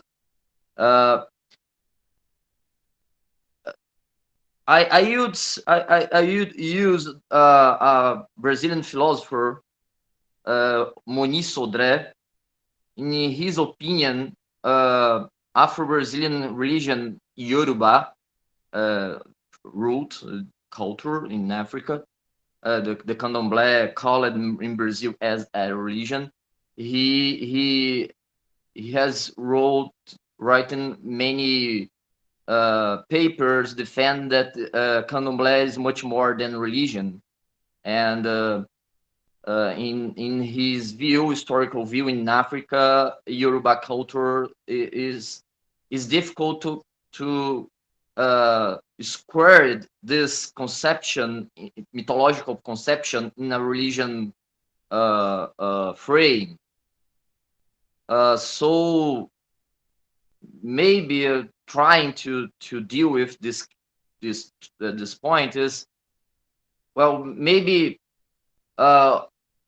if we question which goals we are talk about when we are talking about religion, which goals, social goals, and functions, social functions, etc., etc. And because for Moni Sodré in Africa is difficult to to frame this in a religion tradition, in a religion definition that we have in America, in Europe. So for me, this is the difficult to. Sure, I understand that when we talk about religion, we can find mythological narratives, but the opposite is not obvious for me. That always when you are talking about mythology narratives is always religion as well. For me, it's not clear. That's the point. I'm not answered the question completely, but just trying to well, I see about it to answer.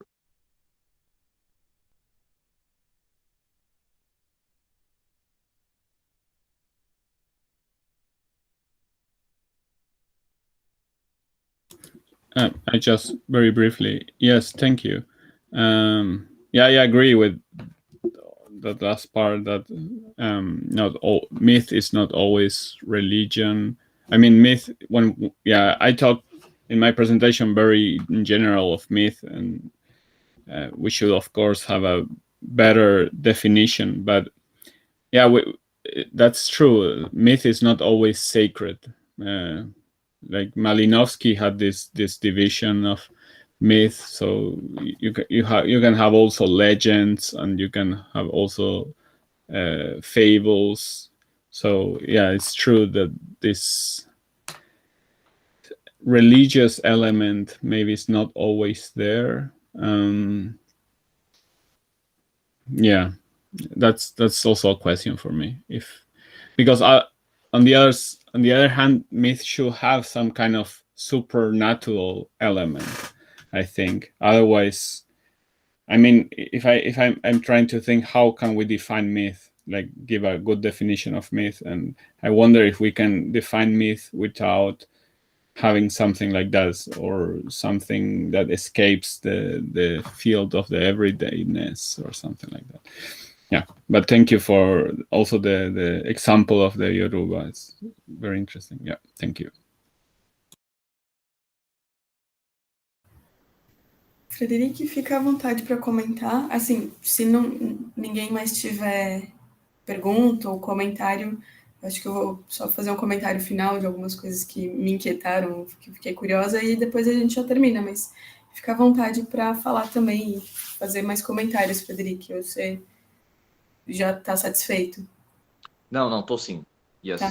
Thank you. Thank you so much, Fernando. Thank you for the conversation about. Thank you. Então, perfeito. Queria agradecer a todo mundo que participou, todo mundo que perguntou. E uma coisa que eu queria comentar, assim, observando a conversa toda, é que eu estava conversando com outro membro da LAF, o Matheus, essa semana, justamente sobre o que a gente conversou aqui, né? Como, muitas vezes, como definir filosofia dentro de uma filosofia intercultural, né? Ou como pensar filosofia dentro de uma filosofia intercultural. Pode perguntar, Juan, fica à vontade. Não, pode terminar, espero. Tá bom? Enfim, Nessa questão de... Pode falar, Juan. Desse debate entre o mito e a filosofia, eu estava pensando na produção de conhecimento histórica, que eu tinha acompanhado algumas histórias chinesas e tinha muito da questão do... eu esqueci o nome, Tao Te Ching, eu não sei a tradução, mas é um livro que ajudou, estava misturando um pouco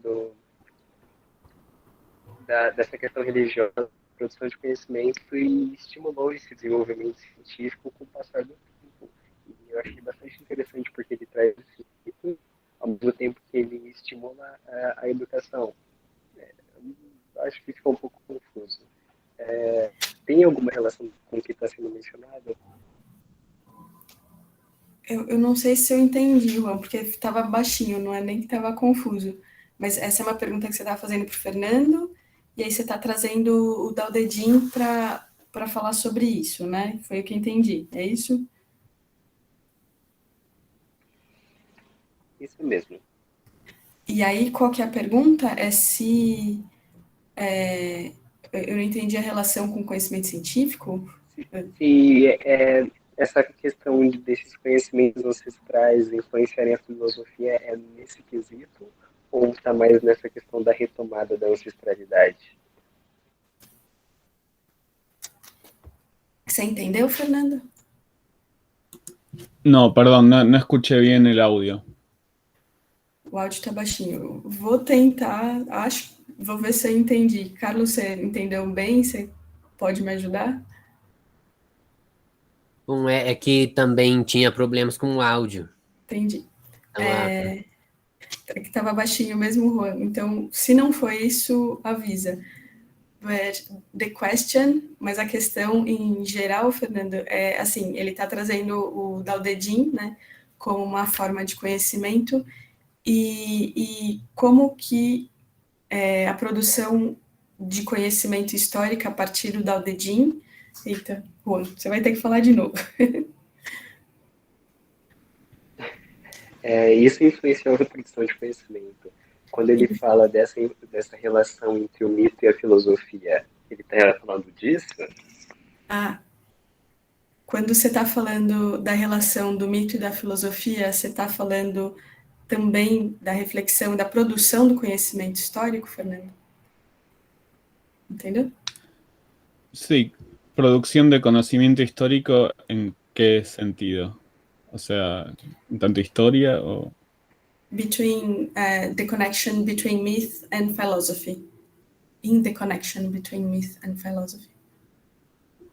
Pero ¿qué sería el conocimiento histórico en la relación entre mito y filosofía? E aí, É, Juan? Eu não sei se eu entendi bem, mas pelo que eu percebi, e aí Juan me corrija, é no sentido da construção do conhecimento científico e da educação, é isso, Juan? Isso mesmo. Joia. Isso mesmo.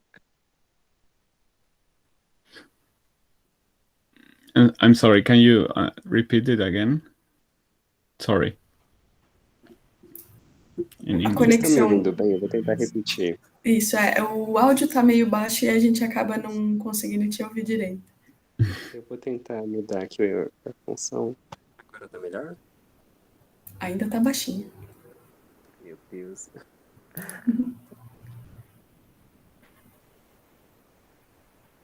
Frederico, você que entendeu. Juan, se me permite, eu posso traduzir para o Fernando sua pergunta? Perdón, sí, por favor, perdón. I think what I got from his question is how this philosopher from China, I don't remember his name well, but he interplay philosophy, religion, mythology as elements to development of science and education. And how your opinion about it? That's what I got it from his question. The philosophy he talked about from China was the Tao Te Ching. I don't know Tao if Te you know, Ching. from the Lao Tzu. Yeah. Yeah. So somehow the question is about the relation of myth, philosophy, and science in the Tao Te Ching and in general. I mean, if I understood correctly, yeah, certainly there are texts where it's hard to differentiate between at least mythology, and what at that time was also kind of science. Like Tao Te Ching is a good example, because you have kind of mythological concepts about the origin of the myriad of things, for example, so the origin of the world, that you have a kind of cosmology, but also intertwined with this completely philosophical concepts, like the idea that what can be named, the name cannot be named, and so on. So, and at that time, we cannot make also a clear distinction between science, philosophy, and myth within that text. If we put ourselves like in the time of the Tao Te Ching. But yeah, that's what I can answer from what I understood. I'm sorry. Yeah. E Juan, eu acho que da sua pergunta, alguém que pode te ajudar na resposta é um filósofo da Universidade de Macau. Ele chama Hans-Georg Müller. Eu acabei de escrever aqui no chat, se você der uma olhadinha. Ele traduziu o Tao Te Ching e ele fala bastante sobre taoísmo na China. Eu acho que ele pode te ajudar bastante nessa questão. E aí eu até ia comentar, e provavelmente talvez te ajude nas reflexões, que, enfim, quando eu comecei a estudar sobre filosofia chinesa, uma das questões era: filosofia chinesa é efetivamente filosofia ou não é filosofia? E uma das abordagens que isso é uma conversa ainda muito, um questionamento ainda muito comum na Europa, né? Mas nos Estados Unidos, os estudantes, os acadêmicos, os estudiosos que estudam filosofia chinesa nos Estados Unidos, eles já meio que tenderam a olhar a questão de uma forma mais pragmática, assim, tem os textos? Eles têm um monte de questões interessantes, vamos olhar para essas questões e para os problemas que estão aqui, e não precisa mais discutir tanto o que é filosofia e o que não é filosofia. Mas quando a gente está discutindo textos que são não europeus, né, que não tem base europeia, a gente sempre cai nessa questão, se aquele ponto específico daquela filosofia, daquele grupo cultural, é filosofia, se mito é filosofia. Então, quando a gente vai discutir filosofia intercultural, parece que a gente está sempre rodando nesse âmbito dessa discussão, né, nesse aspecto da discussão. E não sei quando que isso vai se resolver, se é que isso vai se resolver, ou se a gente fica meio como filósofo discutindo isso pela discussão em si, né? Provavelmente não, porque ainda tem um problema que a gente não conseguiu olhar direito até a partir do que a fala do João trouxe, né? Então a gente ainda não conseguiu superar. Mas é muito curioso quanto essa questão que é filosofia, o que não é, e como que a gente faz para superar questões europeias, né, da filosofia europeia, ainda estão presentes nas discussões interculturais de filosofia intercultural. Se ninguém tiver mais nenhum comentário, acho que eu encerro a nossa mesa por aqui, mas se quiserem comentar ainda estão livres, a gente tem uns minutinhos. Carlos, quer falar alguma coisa? Frederique, João, Carlos, por favor. Muy breve, es antes, y eso que primero tenía que elegir qué lengua utilizar, no sabía. Pero si todos me entienden, no sé, creo que también es interesante lo que han dicho todos ahora en un sentido. En todo caso, como que las distinciones son una herramienta y es bueno entenderlas como herramienta, ¿no?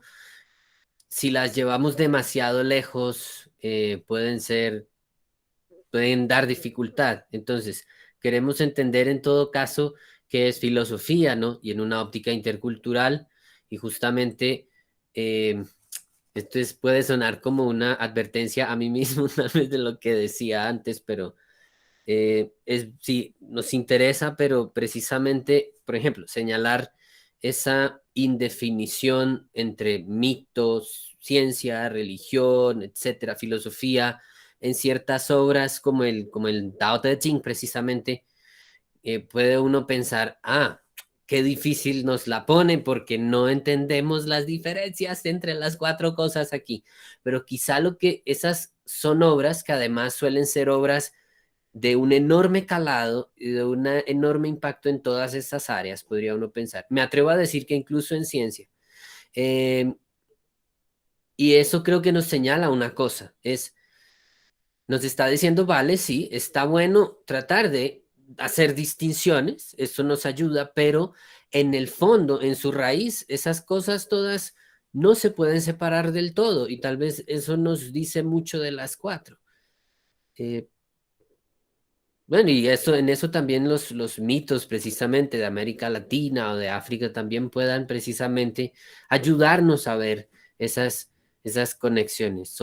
No son la misma cosa, pero no se pueden separar, ¿no? Me quedo, dato interesante. Es cosa que me deja para pensar ahora lo que han dicho ustedes. Y pues, por supuesto, muchas gracias. Siempre es muy inspirador escucharlos. João, Fernando. Um gosto verlos aqui. Perfeito, Carlos. Essa reflexão eu acho que é uma reflexão bem importante também, né? Por que fazer a divisão e por que sempre a necessidade de fazer a divisão, né? Também. Obrigada pelo comentário. Muito obrigada, Fernando, pela sua fala. Foi muito bacana, muito interessante. Espero que a gente continue em contato todos. Obrigada, João, também, pela disposição. A gente sempre está conversando aí sobre assuntos, eu ainda tenho perguntas a te fazer, mas logo mais eu as faço. E obrigada a todo mundo que ficou até agora. E acho que é isso. Agora a gente volta na quarta-feira, dia 13, com mais uma mesa de comunicação e mais uma apresentação sobre filosofia chinesa, especificamente. Então, o Juan vai ter uma especialista em filosofia taoísta, ela vai falar dos clássicos, não de filosofia taoísta dessa vez, mas talvez te interesse, para quem tiver interesse, estão todos super bem-vindos e muito convidados para continuar essa conversa. Então, muito obrigada a todos, boa noite, e até quarta e os próximos dias. Boa noite, buenas noches, good night. Boa Tchau, noite, tchau, obrigado, gente. Gracias, Julia, también. Gracias, Carlos. Gracias, chao. Gracias, Frederic. Chao. Gracias. Prazer, obrigado, Fernando. Tchau, tchau. Boa noite, Thiago. Boa noite, todo mundo.